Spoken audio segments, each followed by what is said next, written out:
My first word is to greet the Most Reverend Dr. Joseph Mathoma, the Metropolitan, in his absentia. അഭിവന്യ Joseph Marthoma മെത്രാപ്പോലിത്ത തിരുമേനിയുടെ സാന്നിധ്യത്തിലും എൻ്റെ പ്രാരംഭ വാക്കുകളിൽ മെത്രാപ്പോലിത്ത തിരുമേനിയെ ഞാൻ വിനയപൂർവ്വം അഭിവാദനം ചെയ്യട്ടെ. I greet the President of the Convention, Bishop Matimotheos. ഈ ഒരു കൺവെൻഷന്റെ മാർത്തോമ സുവിശേഷ പ്രസംഗ സംഘത്തിന്റെ പ്രസിഡന്റ് ആയിരിക്കുന്ന അഭിവന്യ തിമോത്തിയോസ് തിരുമേനിയോടുള്ള പ്രത്യേകമായ ആദരവ് ഞാൻ ഈ സമയത്ത് അറിയിക്കുന്നു. I greet the Bishop who's presiding over this session, Bishop Macarius. ഈ ഒരു പ്രത്യേക യോഗത്തിൽ അധ്യക്ഷത വഹിക്കുന്ന അഭിവന്യ മക്കാറിയോസ് തിരുമേനിയോടുള്ള എൻ്റെ അഭിവാദനങ്ങളും ഞാൻ ഈ സമയത്ത് അറിയിക്കുന്നു. Greetings to all of you, my brothers and sisters in Christ. ക്രിസ്തുവേശുവിൽ എൻ്റെ സഹോദരി സഹോദരന്മാരെ, നിങ്ങൾക്ക് എല്ലാവർക്കും എൻ്റെ സ്നേഹവന്ദനം. I feel honored and I feel privileged to have been invited to come to this renowned convention. ലോക പ്രശസ്തമായ ഈ മഹായോഗത്തിൽ വന്ന് സംബന്ധിപ്പാൻ തക്കവണ്ണം എനിക്ക് ലഭിച്ച ക്ഷണത്തിന് ഞാൻ പ്രത്യേകം നന്ദി അറിയിക്കുന്നു. അത് എനിക്ക് ലഭിച്ച വലിയൊരു ആദരവായി ഞാൻ കണക്കാക്കുന്നു. And we bring greetings from South Africa, especially from Professor Bani Pijana and Bishop Malusi Mpumlwana, who were here before me. ഞാൻ എൻ്റെ രാജ്യമായ സൗത്ത് ആഫ്രിക്കയിൽ നിന്ന് ഉള്ള പ്രത്യേക അഭിവാദനങ്ങൾ നിങ്ങളെ അറിയിക്കട്ടെ. അതുമാത്രമല്ല, കഴിഞ്ഞ വർഷങ്ങളിലെ യോഗങ്ങളിലൂടെ സംബന്ധിച്ച പ്രൊഫസർ ബാനി പിറ്റിയാന, ബിഷപ്പ് മാലുസി പുംവാന എന്നിവരുടെയും പ്രത്യേകമായ സ്നേഹോഷ്മളമായ ആദരവുകൾ ഞാൻ ഈ സമയത്ത് അറിയിക്കുന്നു. Let us pray. നമുക്ക് പ്രാർത്ഥിക്കാം. Lord, we are grateful that we have kept us safe until this moment. ഈ നിമിഷം വരെയും നാഥ അവിടുന്ന് ഞങ്ങളെ സുരക്ഷിതമായി കാക്കുന്നതോർത്ത് സ്തോത്രം. Lord, we ask that you'll open our hearts and enlarge our hearing so that your word can come through us and be received by us. ഞങ്ങളുടെ ഹൃദയങ്ങൾ അവിടുന്ന് തുറക്കുകയും അവിടുത്തെ ശബ്ദം കേൾക്കുവാൻ തക്കവണ്ണം ഞങ്ങളെ ഒരുക്കുകയും ചെയ്യുന്നതിൽ കൂടെ ഞങ്ങളുടെ ജീവിതം രൂപാന്തരപ്പെടുവാൻ തക്കവണ്ണം സ്വർഗമേ അവിടുന്ന് സഹായിക്കണമേ. Bless us and touch us once again. ഞങ്ങളെ ഒരിക്കൽ കൂടെ അനുഗ്രഹിച്ച് സ്പർശിക്കുമാറാകണമേ. Amen. Amen. Some time ago, an incident that we'll never forget happened in one of our churches in South Africa during worship. ദക്ഷിണാഫ്രിക്കയിലെ ഞങ്ങളുടെ ഒരു ദൈവാലയത്തിൽ ആരാധന മധ്യേ മറക്കാനാവാത്ത ഒരു സംഭവം നടന്നത് ഞാൻ ഓർക്കുകയാണ്. Two boys were fighting in the street because they belonged to two different groups of gangsters. രണ്ട് ഗ്രൂപ്പുകളിൽ, ഗുണ്ടാ സംഘങ്ങളിൽപ്പെട്ട രണ്ട് ചെറുപ്പക്കാർ അവിടെ ആ തെരുവിൽ അടിപിടിയുണ്ടാക്കി. When one boy realized that he was losing the fight, he ran to the nearest church building for safety and protection. അതിൽ ഒരു ചെറുപ്പക്കാരൻ അവൻ പരാജിതനാകുന്നത് കണ്ടപ്പോൾ രക്ഷയ്ക്കു വേണ്ടി തൊട്ടടുത്തുള്ള ദൈവാലയത്തിനുള്ളിലേക്ക് ഓടിക്കയറി. Sensing the kind of danger he was in, the boy ran straight and hid himself at the altar. അപകട സാധ്യത മുന്നിൽ കണ്ടുകൊണ്ട് ഈ ദേവാലയത്തിനുള്ളിൽ പ്രവേശിച്ച് ഉടനെ ഈ ചെറുപ്പക്കാരൻ ഓടി ആ മദ്ബഹായിലേക്ക് അവിടെ എത്തി അവിടെ ഒളിച്ചിരുന്നു. While the congregation was still confused, the other boy entered the sanctuary and killed his enemy where he was hiding. എന്താണ് സംഭവിച്ചുകൊണ്ടിരിക്കുന്നതെന്ന് പകച്ചിരുന്ന ആരാധന വൃന്ദത്തിന്റെ മധ്യത്തിലൂടെ ഇതാ രണ്ടാമത്തെ ചെറുപ്പക്കാരൻ ഓടിയെത്തി ആ മദ്ബഹായിലെത്തി ആദ്യം ഒളിച്ചിരുന്ന ചെറുപ്പക്കാരനെ അവിടെ വെച്ച് കൊലപ്പെടുത്തി. Many of us were horrified and upset by the incident. ഈ ഒരു സംഭവം ഞങ്ങളെ അനേകരെ പിടിച്ചു കുലുക്കി. We issued statements through the press expressing our anger. ഞങ്ങളുടെ കോപവും വികാരങ്ങളും ഒക്കെയും പ്രതിഫലിപ്പിക്കത്തക്ക രീതിയിൽ പത്രമാധ്യമങ്ങൾ കൂടെ ഈ സംഭവത്തെ പറ്റി ഞങ്ങൾ ലോകത്തെ അറിയിച്ചു. The following day, the editor of the local newspaper wrote an article that was thought-provoking. എന്നാൽ ഞങ്ങളുടെ ചിന്തകളെയൊക്കെ ഉദ്ദീപിക്കുന്ന രീതിയിൽ അവിടെ ഉണ്ടായിരുന്ന ഒരു പത്രാധിപർ പിറ്റേ ദിവസം ഒരു ലേഖനം എഴുതി. In his long editorial opinion, he said, അദ്ദേഹത്തിന്റെ ദീർഘമായ മുഖപ്രസംഗത്തിൽ അദ്ദേഹം ഇങ്ങനെ എഴുതി, maybe it is time for the church to ask itself some questions. ചിലപ്പോൾ ഇത് സഭയ്ക്ക് സ്വയം ചില ചോദ്യങ്ങൾ ചോദിക്കാനുള്ള അവസരമായിരിക്കാം. Is the church still faithful to its mission? സഭ അതിന്റെ ദൗത്യത്തോട് വിശ്വസ്തത പുലർത്തുന്നുണ്ടോ? The mission of winning souls for Christ. യേശുക്രിസ്തുവിന് വേണ്ടി ജീവിതങ്ങളെ സ്വാധീനിക്കുന്ന അതിന്റെ വലിയ ദൗത്യത്തിൽ ഇപ്പോൾ സഭ എത്രമാത്രം പ്രസക്തിയോടെ വിശ്വസ്തയോടെ പ്രവർത്തിക്കുന്നു? Yesterday's incident is a wake-up call, said the editor. ഇന്നലത്തെ സംഭവം ഇതാണ് നമ്മോട് വിളിച്ചു പറയുന്നത് എന്ന് ഈ എഡിറ്റർ എഴുതുകയാണ്. If the church does not go to the world will come to the church. സഭ ലോകത്തിലേക്ക് ഇറങ്ങിച്ചെല്ലുന്നില്ല എങ്കിൽ ലോകം സഭയ്ക്കുള്ളിലേക്ക് പ്രവേശിക്കേണ്ടി വരും. If the church does not go to the world and transform it, the world will come to the church and degenerate it. ലോകത്തിലേക്ക് സഭ ഇറങ്ങിച്ചെന്ന് ലോകത്തെ രൂപാന്തരപ്പെടുത്തുന്നില്ല എങ്കിൽ ലോകം സഭയ്ക്കുള്ളിലേക്ക് പ്രവേശിച്ച് സഭയെ അപജയിപ്പിച്ചേക്കാം. With this in mind, I now ask you to turn to St. John chapter 20 from verse 19 to 23. ഈ വാക്കുകൾ ഹൃദയത്തിൽ സംഗ്രഹിച്ചുകൊണ്ട് വിശുദ്ധ യോഹന്നാന്റെ സുവിശേഷം 20-ാം അധ്യായം 19 മുതൽ 23 വരെ വാക്യങ്ങളിലേക്ക് നമ്മുടെ ശ്രദ്ധ നമുക്ക് തിരിക്കാം. On the evening of that first day of the week, when the disciples were together with the doors locked for fear of the Jews, Jesus came and stood among them and said, "Peace be with you." After he said this, he showed them his hands and side. The disciples were overjoyed when they saw the Lord. Again, Jesus said, "Peace be with you. As the Father has sent me, I am sending you." And with that, he breathed on them and said, "Receive the Holy Spirit. If you forgive anyone his sins, they are forgiven. If you do not forgive them, they are not forgiven." യോഹന്നാന്റെ സുവിശേഷം 20-ാം അധ്യായം 19 മുതലുള്ള വാക്യങ്ങൾ. ആഴ്ചവട്ടത്തിന്റെ 1-ാം നാൾ ആയ ആ ദിവസം നേരം വൈകിയപ്പോൾ ശിഷ്യന്മാർ ഇരുന്ന സ്ഥലത്ത് യഹൂദന്മാരെ പേടിച്ച് വാതിൽ അടച്ചിരിക്കെ യേശു വന്ന് നടുവിൽ നിന്നുകൊണ്ട്, "നിങ്ങൾക്ക് സമാധാനം" എന്നവരോട് പറഞ്ഞു. ഇത് പറഞ്ഞിട്ട് അവൻ കൈയും വിലാപ്പുറവും അവരെ കാണിച്ചു. കർത്താവിനെ കണ്ടിട്ട് ശിഷ്യന്മാർ സന്തോഷിച്ചു. യേശു പിന്നെയും അവരോട്, "നിങ്ങൾക്ക് സമാധാനം. പിതാവിനെ അയച്ചതുപോലെ ഞാനും നിങ്ങളെ അയക്കുന്നു" എന്ന് പറഞ്ഞു. ഇങ്ങനെ പറഞ്ഞ ശേഷം അവൻ അവരുടെ മേൽ ഊതി അവരോട്, "പരിശുദ്ധാത്മാവിനെ കൈക്കൊള്ളുവീൻ. ആരുടെ പാപങ്ങൾ നിങ്ങൾ മോചിക്കുന്നുവോ അവർക്ക് മോചിക്കപ്പെട്ടിരിക്കുന്നു, ആരുടെ പാപങ്ങൾ നിർത്തുന്നുവോ അവർക്ക് നിർത്തിയിരിക്കുന്നു എന്ന് പറഞ്ഞു. When Jesus rose from the dead, he gave his disciples a mission mandate and a great commission. പുനരുദ്ധാനം ചെയ്ത കർത്താവ് തന്റെ ശിഷ്യന്മാർക്ക് ദൗത്യത്തിനായുള്ള ഒരു പുതിയ നിർദ്ദേശവും ഒരു വലിയ നിയോഗവുമാണ് നൽകുന്നത്. This great commission is in the Gospel of St. Matthew chapter 28 from verse 18. വിശുദ്ധ മത്തായിയുടെ സുവിശേഷം അവസാന അധ്യായം 18 മുതലുള്ള വാക്യങ്ങളിൽ ഈ വലിയ നിയോഗം നമുക്ക് വായിക്കുവാൻ സാധിക്കും. In that commission, he said, "Go and transform the world by making disciples for me." ലോകത്തിലേക്ക് ഇറങ്ങി ലോകത്തെ രൂപാന്തരപ്പെടുത്തി എനിക്ക് ശിഷ്യരാക്കുക, എല്ലാ സകല ജാതികളെയും ശിഷ്യരാക്കുക എന്ന് കർത്താവ് തന്റെ ശിഷ്യന്മാരെ ഭരമേൽപ്പിക്കുകയാണ്. So few days later, Jesus went out and visited his disciples. ചില ദിവസങ്ങൾക്ക് ശേഷം കർത്താവ് വീണ്ടും തന്റെ ശിഷ്യന്മാരെ കാണുവാൻ അവരെ സന്ദർശിക്കുന്നു. He thought they were already in the mission field. അവർ തന്റെ ശിഷ്യന്മാർ നേരത്തെ തന്നെ ഇതാ ദൗത്യ മേഖലയിൽ പ്രവർത്തിക്കുകയാണ് എന്നാണ് കർത്താവിന്റെ പ്രതീക്ഷ.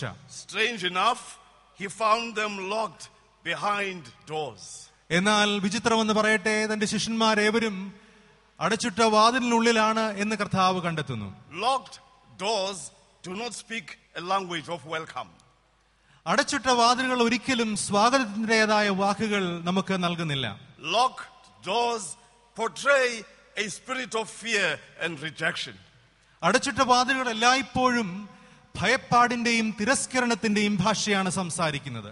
When I grew up at home, we sometimes slept with doors open in summer.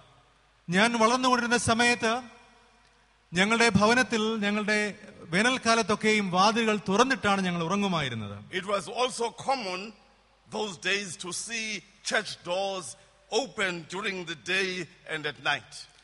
രാത്രിയും പകലുമൊക്കെയും ദൈവാലയത്തിന്റെ വാതിലുകളും തുറന്നിടുന്നത് അന്നത്തെ ഒരു പതിവായിരുന്നു. But today in my country, the rate of crime and moral decay has forced us to spend our lives behind closed doors.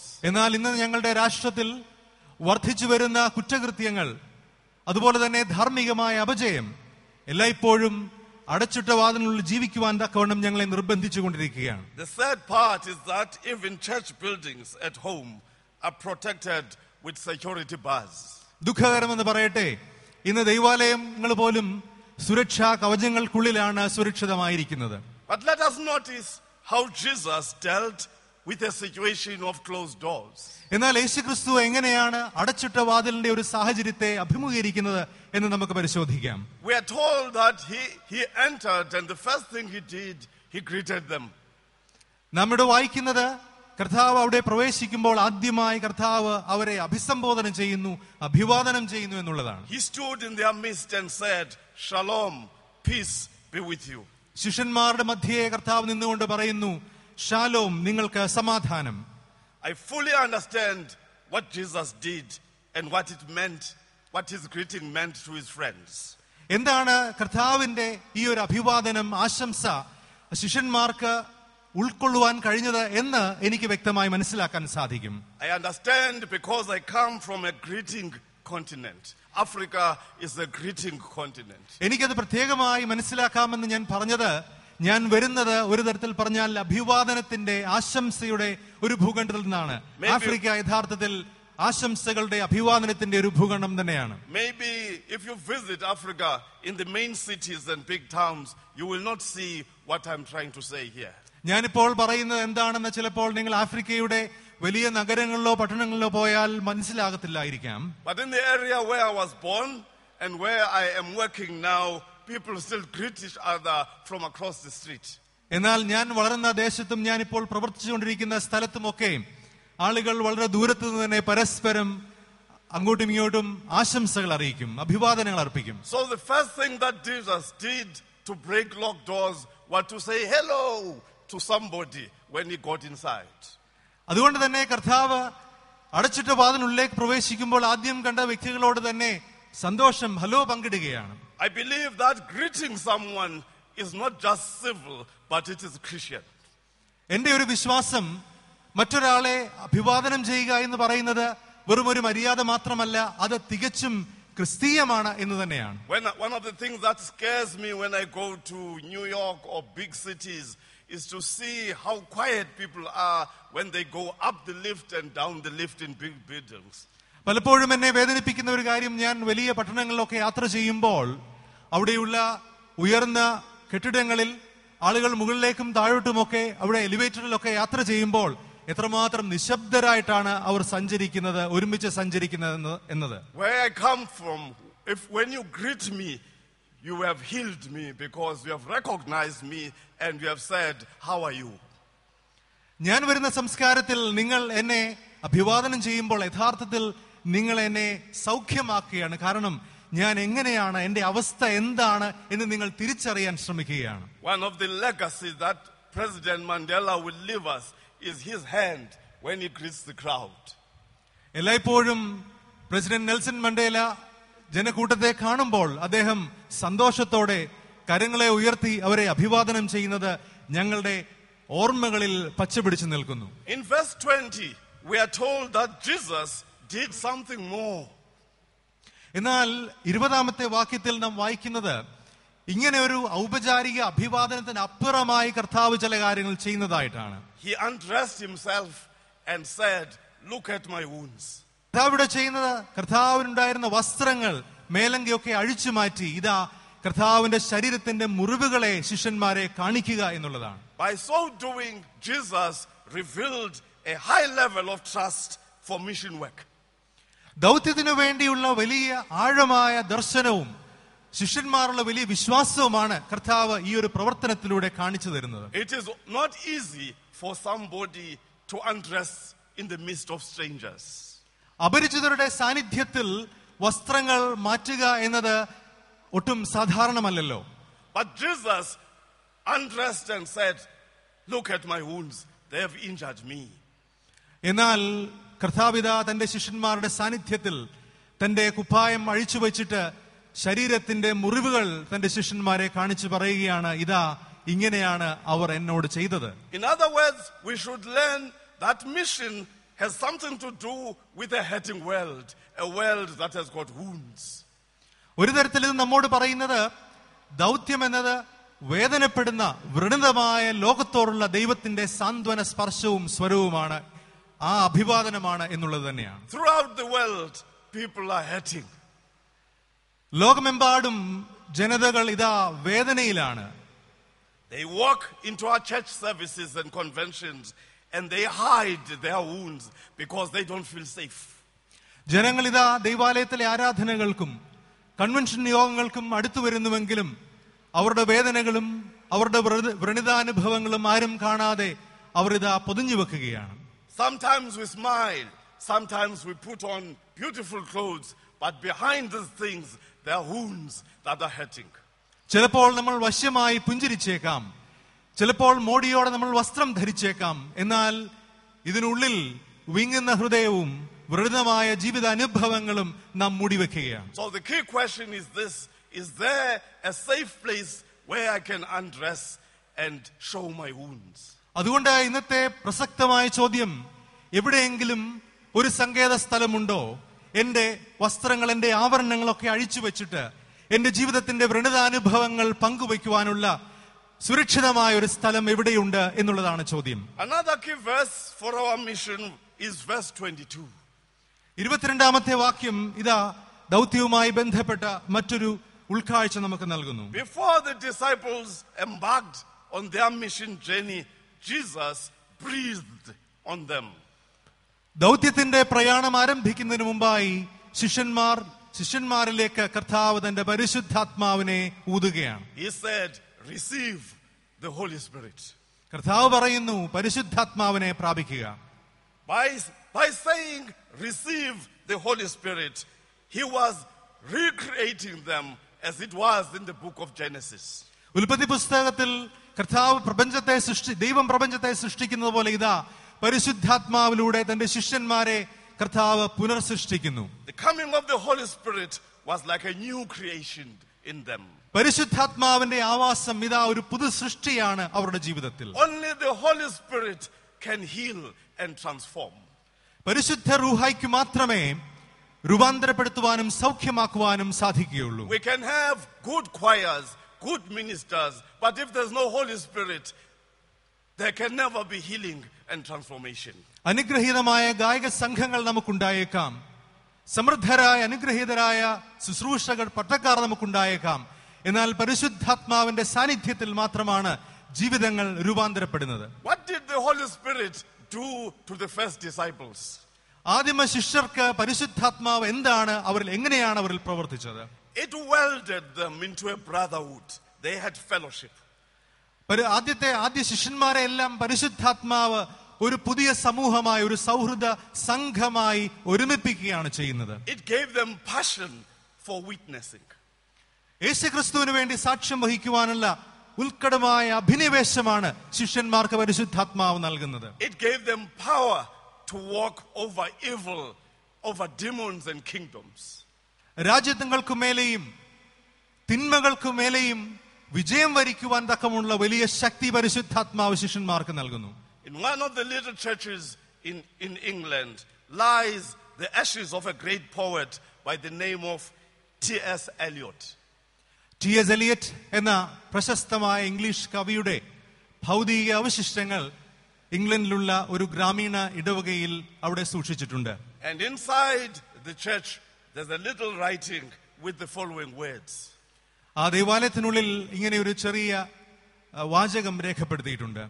In the beginning is my end. In the end is my beginning.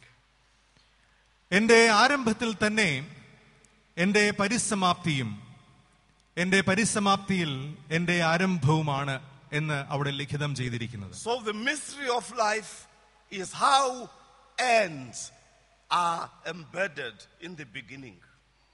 പ്രാരംഭത്തിൽ എങ്ങനെയാണ് പരിസമാപ്തികൾ അന്തർലീനമായിരിക്കുന്നത് എന്നതാണ് ജീവിതത്തിന്റെ ഏറ്റവും വലിയ വിസ്മയം.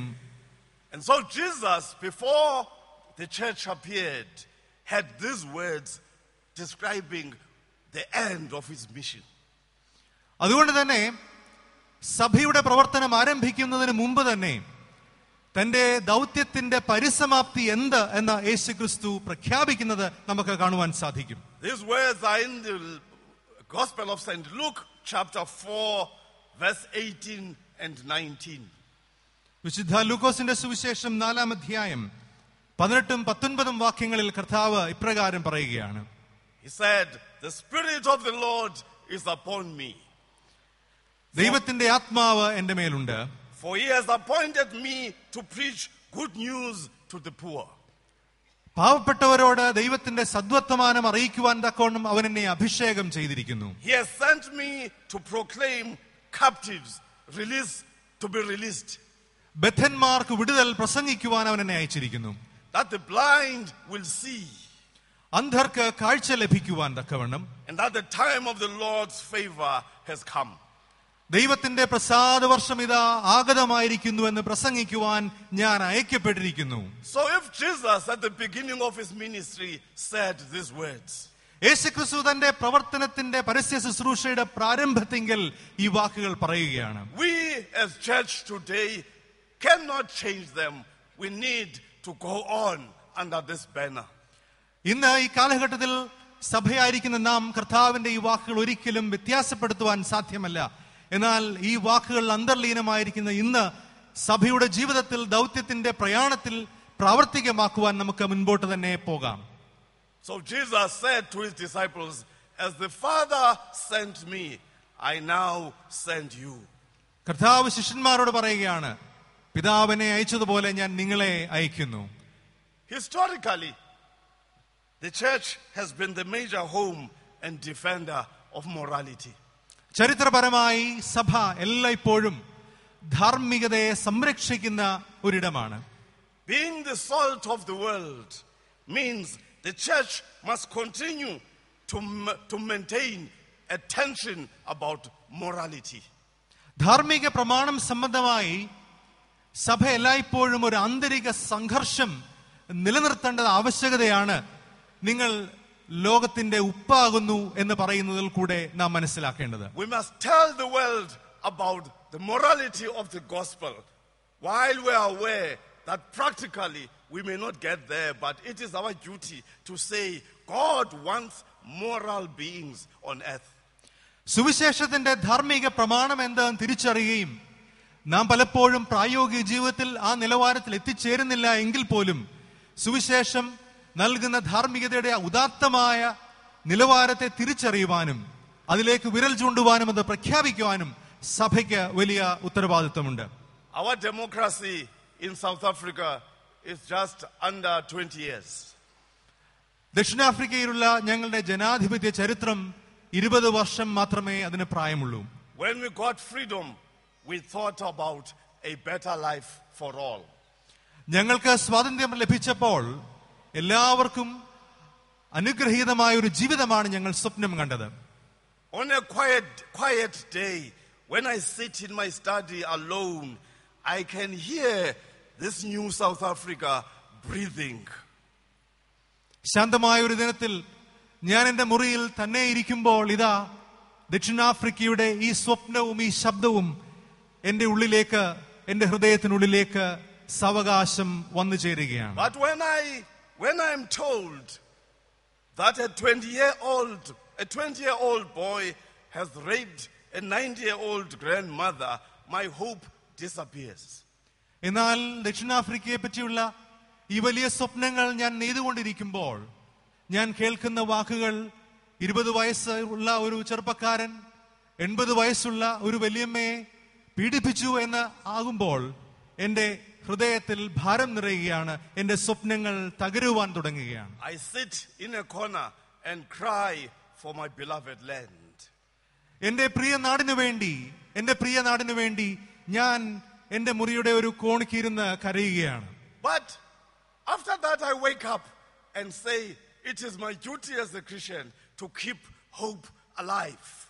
എന്നാൽ ഞാൻ അവിടെ നിന്ന് എഴുന്നേറ്റ് ഞാൻ എന്നോട് തന്നെ പറയുന്നു, ഒരു ക്രിസ്തീയ വിശ്വാസി എന്ന നിലയിൽ എന്റെ ഉത്തരവാദിത്വം ഈ പ്രതീക്ഷകൾ, ഈ ദൈവിക പ്രത്യാശ ഉണർത്തുക, വീണ്ടും വീണ്ടും അത് ഉണർത്തുക എന്നുള്ളതാണ്. Keeping hope alive is very Christian and it is of God. പ്രതീക്ഷകളെ എപ്പോഴും ഉണർവോടെ നിർത്തുക എന്നുള്ളത് ഏറ്റവും ക്രിസ്തീയമായ ഒരു ധർമ്മമാണ്. During the dark days of apartheid at home, we used to be told that it is going to be better tomorrow. ഞങ്ങളുടെ രാഷ്ട്രത്തിന്റെ ചരിത്രത്തിന്റെ അന്ധകാര നിമിഷങ്ങളിൽ എല്ലായ്പ്പോഴും ഞങ്ങളോട് എല്ലാവരും പറഞ്ഞു, ഒരിക്കൽ സുപ്രഭാതം വരും, പ്രകാശമുള്ള ഒരു ദിവസം ഉണ്ടാകുമെന്ന്. Christian faith is a faith of hope. Hope for better things tomorrow. ക്രിസ്തീയ ജീവിതം എല്ലായ്പ്പോഴും നാളത്തേക്ക് വേണ്ടിയുള്ള അനുഗ്രഹീതമായ ഒരു സുപ്രഭാതത്തിനു വേണ്ടിയുള്ള വലിയ പ്രതീക്ഷയുടെ വിശ്വാസത്തിന്റെ ജീവിതമാണ്. When it was dark in my land, people like you in this country said, it is going to happen tomorrow. ഞങ്ങളുടെ ജീവിതത്തിൽ അന്ധകാരം നിറഞ്ഞപ്പോൾ നിങ്ങളുടെ രാജ്യത്ത് നിന്ന് നിങ്ങൾ പറഞ്ഞു, ഒരിക്കലും ഈ അന്ധകാരം അവസാന വാക്കല്ല, ഒരു പ്രഭാതമുണ്ടാകും. And when the doors of oppression fell, we could not believe what was happening, but it was hope against hope. ഒരിക്കൽ ഇതാ അടിച്ചമർത്തലിന്റെ എല്ലാ നുകങ്ങളും തകർന്നു വീണപ്പോൾ ഞങ്ങൾക്കത് തിരിച്ചറിയാൻ സാധിച്ചില്ല, ഉൾക്കൊള്ളുവാൻ സാധിച്ചില്ല. ഞങ്ങളുടെ പ്രതീക്ഷകൾക്കപ്പുറമായ പ്രതീക്ഷകളായിരുന്നു അത്. So today I have come as a testimony that hope can break doors of oppression. അതുകൊണ്ട് ഞാൻ ഇന്ന് നിങ്ങളുടെ സന്നിധിയിൽ, നിങ്ങളുടെ സാന്നിധ്യത്തിൽ എത്തിയിരിക്കുന്നത് എന്റെ സാക്ഷ്യം ഇതാണ്. എല്ലായ്പ്പോഴും പ്രതീക്ഷകൾക്ക് ജീവിതത്തിന്റെ ഏത് തരത്തിലുള്ള അടിച്ചമർത്തുകളെയും ദുരന്തങ്ങളെയും മാറ്റുവാനായിട്ട് സാധിക്കും. One of the worrying factors in most countries is how values of morality have been turned upside down. ഇന്ന് നാം അഭിമുഖീകരിച്ചുകൊണ്ടിരിക്കുന്ന ഏറ്റവും വലിയ പ്രശ്നം നമ്മുടെ ധാർമ്മിക പ്രമാണങ്ങളും മൂല്യങ്ങളും ഒരു കുഴമറിച്ചിലിനെ നേരിടുന്നു എന്നുള്ളത് തന്നെയാണ്. Values like hard work, self-control, sharing have been replaced. കഠിനാധ്വാനം, സ്വയനിയന്ത്രണം, പങ്കുവയ്ക്കൽ ഇതെല്ലാം മാറിക്കഴിഞ്ഞിരിക്കുന്നു. I have been replaced by a culture of greed, selfishness, disrespect. സ്വാർത്ഥതയുടെയും അപമര്യാദയുടെയും അപജയത്തിന്റെയും ഒരു വലിയ സംസ്കാരം ഈ നിലനിന്നിരുന്ന അനുഗ്രഹീത സംസ്കാരത്തെ മാറ്റിമറിച്ചുകൊണ്ടിരിക്കുകയാണ്. At home at the moment we are dealing as church with a culture that says more money, more cars, more clothes will make a better person. ഞങ്ങളുടെ നാട്ടിൽ ഇപ്പോൾ ഞങ്ങൾ അഭിമുഖീകരിക്കുന്നത് വലിയ സാംസ്കാരിക മാറ്റം എന്താണെന്നറിയാമോ?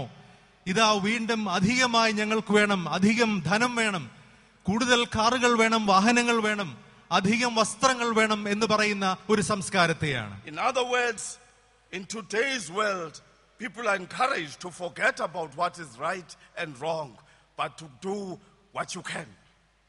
ശരിയേത് തെറ്റേതെന്ന് നിങ്ങൾ മറന്നേക്കൂ, നിങ്ങൾക്ക് ചെയ്യുവാൻ കഴിയുന്നത് നിങ്ങൾ ചെയ്യുക എന്ന് പറഞ്ഞുകൊണ്ടിരിക്കുന്ന ഒരു സംസ്കാരത്തെയാണ് ഇന്ന് ഞങ്ങൾ അഭിമുഖീകരിക്കുന്നത്.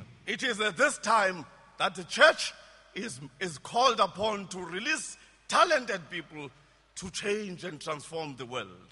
ഈ ഒരു സാഹചര്യത്തിലാണ് ലോകത്തെ രൂപാന്തരപ്പെടുത്തുവാൻ, ലോകത്തിനൊരു പുതുജീവൻ നൽകുവാൻ തക്കവണ്ണം സഭ അനുഗ്രഹീതമായ ചില വ്യക്തികളെ കാത്തിരിക്കുന്നത്. All baptized members of the church should be trained and released into the world to transform it.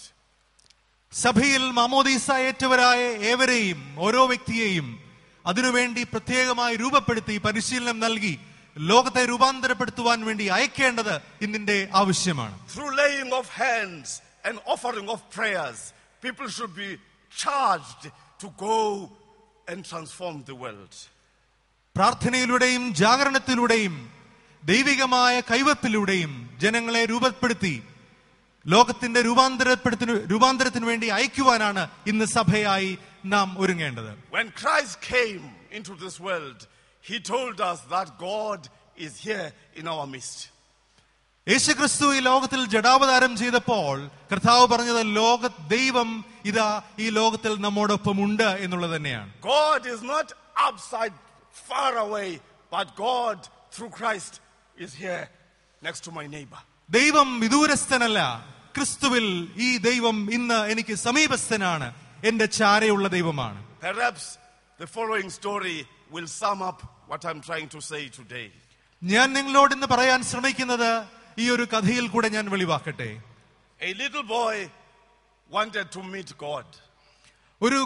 ഒരു ചെറിയ ബാലന് ദൈവത്തെ കാണാൻ വലിയ താല്പര്യം.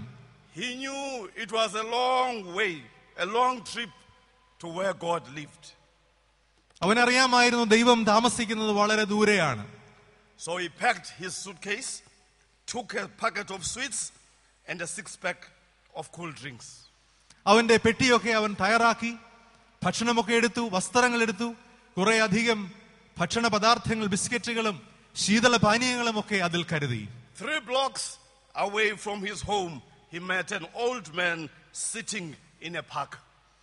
ഇത് അല്പദൂരം അവൻ യാത്ര ചെയ്തപ്പോൾ തന്നെ അവിടെ ഉണ്ടായിരുന്ന ഒരു ചെറിയ പാർക്കിൽ ഒരു വൃദ്ധനായ മനുഷ്യൻ ഇരിക്കുന്നത് ഈ ബാലൻ കണ്ടു.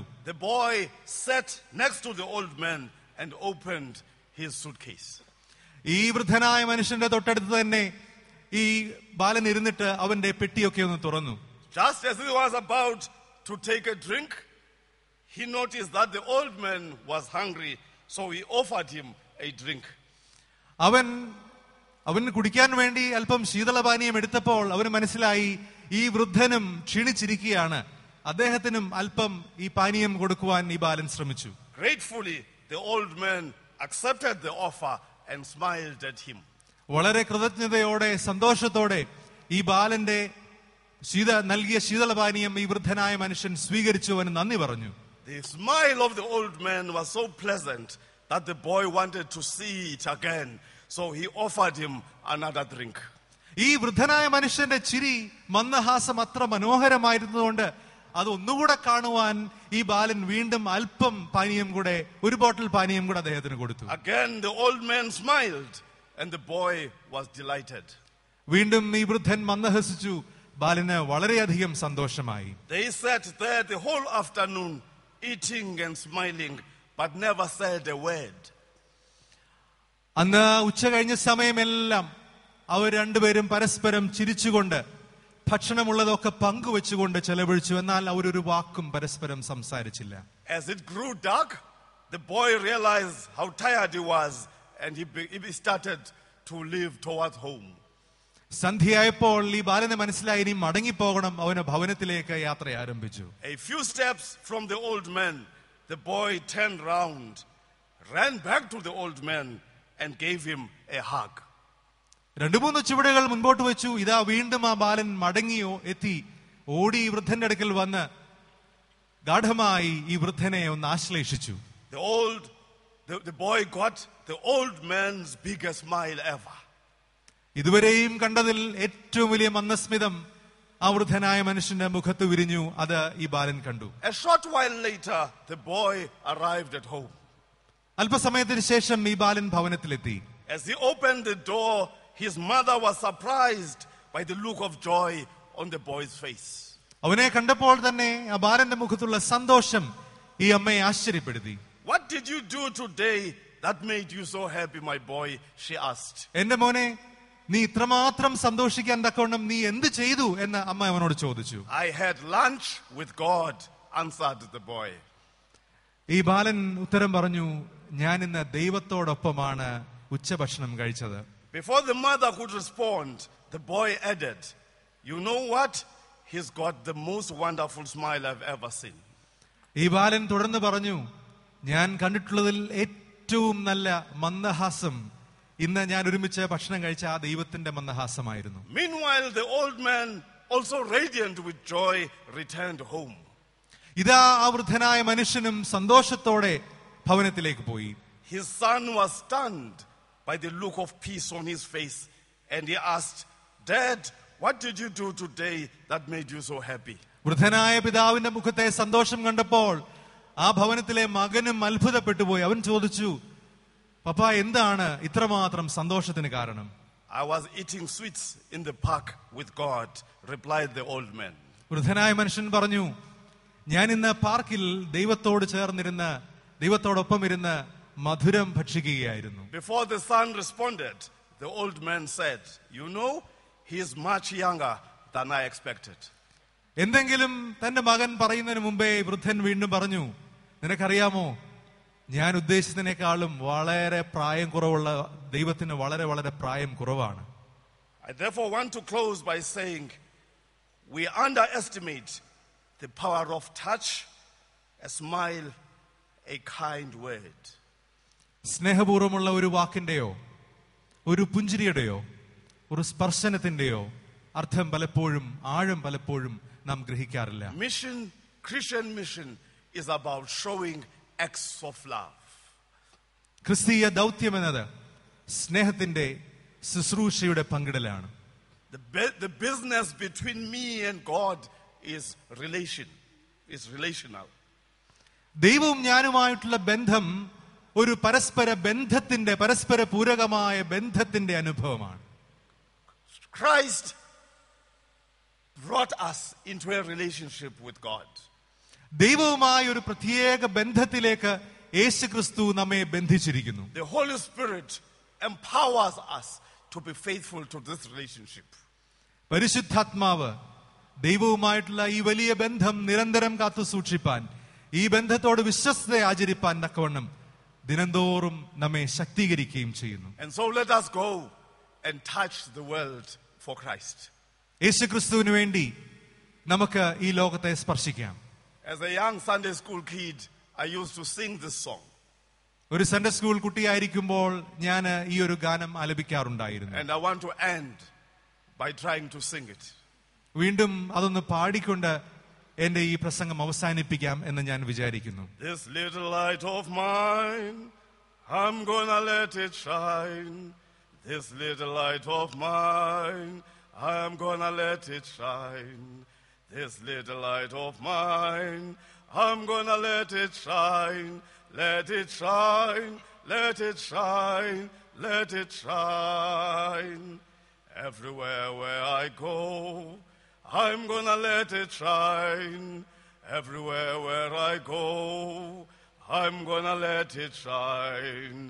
Everywhere where I go, I'm gonna let it shine. Let it shine, let it shine, let it shine. Let us pray. പ്രാർത്ഥിക്കാം. Lord, help us to discover what we can do to transform this world.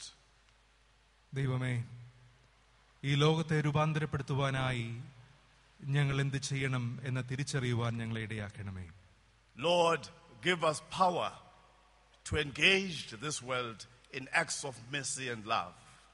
കരുണയുടെയും സ്നേഹത്തിന്റെയും പ്രവൃത്തിയിൽ കൂടെ ഈ ലോകവുമായി ഇടപെടുവാൻ തക്കവണ്ണം അവിടുന്ന് ഞങ്ങളെ ശക്തീകരിക്കണമേ. Lord, bless us while we're here, but bless us more at the end when we go to touch the world for Christ. ദൈവമേ, ഈ ലോകത്തെ നിനക്ക് വേണ്ടി സ്പർശിക്കുവാൻ തക്കവണ്ണം ദിനംതോറും ഞങ്ങളെ സജ്ജരാക്കണമേ. Lord, in your mercy, hear our prayers. അവിടുത്തെ കരുണയാൽ ഞങ്ങളുടെ പ്രാർത്ഥന അവിടുന്ന് കേൾക്കുമാറാകണമേ. Amen. ആമേൻ.